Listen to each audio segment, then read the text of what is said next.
आप्पा एक काम करा ना, 6 महिने आपल्या घरी राहा, 6 महिने दादाच घरी जा. 6 महिने करण्यापेक्षा महिन्याला 2,500 देतो मी तुला, तू सांभाळ ना. तसंही आपल्या फ्लॅटवर जागा कमीच आहे ना. आणि अक्का, घराच्या बदल्यात 2 एकर जास्तीच घेतले तुम्ही. म्हाताऱ्याला 18च्या नुसतं दमाच्या गोळ्याच लागतात. 2,500 काय भूषण सांगता तुम्ही? अरे दादा तुम्ही राहसान तिकडे आबाद, आम्हाला करणं लागन सगळं आगणं मुतणं यायचं. ताईचा फोन आला. बोला ना ताई. काय ग झाल्या का ग वाटण्या? हा झालं तर जमाय आता. बाई मी आणलं असतं पण तुला तर माहिती ना ग माझं कसं आहे ते. जाऊ दे, त्यांनी 2 एकर तरी स्वतःसाठी ठेवायला पाहिजे होतं बाई. कशाला, आम्ही देतोय 500 रुपये वाढवून. 3,000. अरे आप्पा आधी आमचं वाहू द्या, नंतर तुमचं मांडा.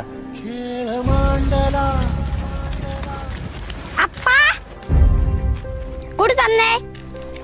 जिथं आमचं कोणाला ओझ होणार नाही ना तिथं चाललोय. हे घर कोणाचं आहे? हे वावर कोणाचं आहे? आप्पा, तुम्ही कहून काही बोलत नाही? जेव्हा पोटचे पोरं राहत नाहीत ना, तेव्हा नात्याची माती होती. आणि मग ही माती घेऊन काय करू? मी येऊ का तुमच्या संग?